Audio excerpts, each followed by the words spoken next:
Bismillahirrahmanirrahim. Assalamualaikum kawan-kawan. Kami dari kelompok 17 dari mata kuliah Ilmu Falak Universitas UIN Bandung dengan nama kelompok saya Irfan Gumula Ramadan dengan NIM 113030042 dan Farhan Nur Hidayat dengan NIM 11930300032 akan sedikit memaparkan tentang teori penciptaan alam menurut Quran dan teori. Mungkin sebagian kawan-kawan masih bertanya-tanya tentang kehadiran alam semesta. Kehadiran alam semesta yang dimaksud itu seperti apa? Dan bagaimana alam semesta itu ada? Kapan alam semesta ada dan bagaimana alam semesta tercipta? Dan lain-lainnya. Ternyata sebelum para ilmuwan meneliti dan memperdebatkannya, ternyata di dalam Al-Quran sudah dijelaskan tentang bagaimana terbentuknya alam semesta. Nah, lalu selanjutnya akan dibahas oleh kawan saya yang bernama Farhan Nur Hidayat tentang perbentukannya alam semesta menurut Al-Quran. Proses penciptaan alam semesta di dalam Al-Quran. Proses penciptaan alam semesta dapat ditemukan dari ayat-ayat yang tersebar dalam beberapa surat. Akan tetapi, informasi tersebut hanya bersifat garis besar atau prinsip-prinsip dasar saja. Karena Al-Quran bukanlah buku kosmologi atau buku ilmu pengetahuan.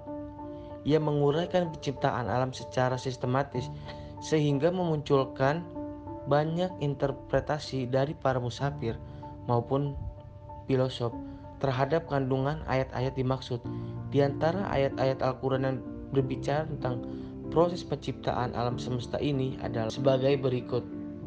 Quran Surat Hud ayat 7 yang artinya, dan dialah yang menciptakan langit dan bumi dalam 6 masa dan adalah singgasananya di atas air agar dia menguji siapakah di antara kamu yang lebih baik amalnya. Dan jika kamu berkata, sesungguhnya kamu akan dibangkitkan sesudah mati, niscaya orang-orang yang kafir itu akan berkata, ini tidak lain hanyalah sihir yang nyata. Pada Quran Surat Hud, Allah menegaskan bahwa dialah sang pencipta alam semesta.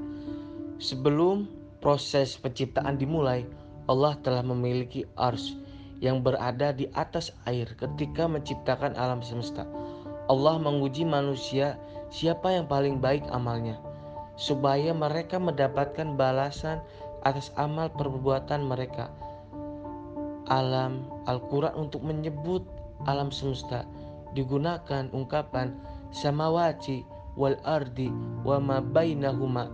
Ungkapan ini terulang sebanyak 21 kali dalam 15 surat yang berbeda. 14 kesemuanya dapat diartikan seluruh alam, baik yang fisik maupun non-fisik. Kata samawati wal ard yang kesimpulan bahwa alam semesta menurut Al-Quran diciptakan Allah, namun jika tidak dijelaskan secara rinci apakah diciptakan dari sesuatu atau materi yang sudah ada atau dari ketiadaan. Proses penciptaan alam juga mengalami perkembangan secara gradual sesuai dengan sunatullah. Dari sinilah muncul banyak penafsiran yang berbeda di kalangan musafir, khususnya para teolog dan filosof.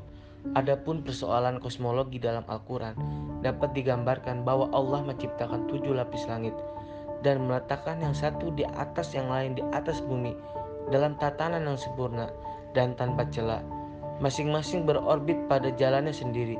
Karena alam semesta dan proses-proses yang terjadi di dalamnya seringkali dinyatakan sebagai ayat-ayat Allah, maka memeriksa dan meneliti kosmos atau alam semesta dapat diartikan sebagai membaca ayatullah. Dengan memperhatikan alam semesta, maka akan dapat merinci dan menguraikan serta menerangkan ayat-ayat di dalam Al-Quran yang pada umumnya merupakan garis-garis besar saja, diartikan dengan langit dan bumi. Lalu selanjutnya ada teori penciptaan alam semesta menurut manusia. Yang pertama adalah teori ledakan besar.